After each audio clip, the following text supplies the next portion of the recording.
Git ninyong 7 piso nga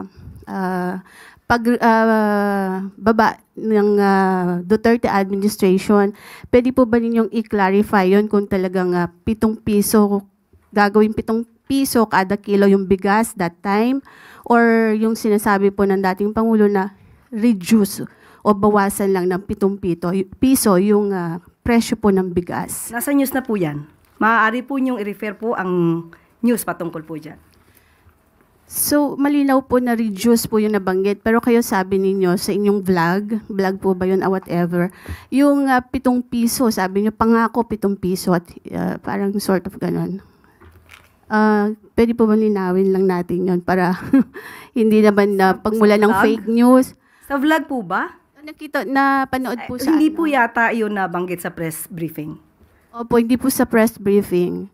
Parang you're talking na pinapakita nyo pa yung SONA something ni PRRD.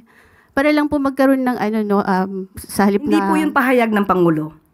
Nandito po tayo sa ating press briefing para ihayag po ang direktiba, announcements ng palasyo.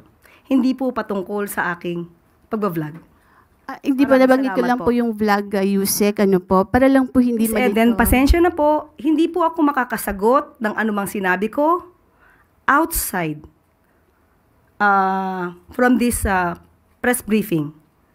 Kung ano man ang aking naging opinion personal, pag-usapan natin sa labas at hindi dito po.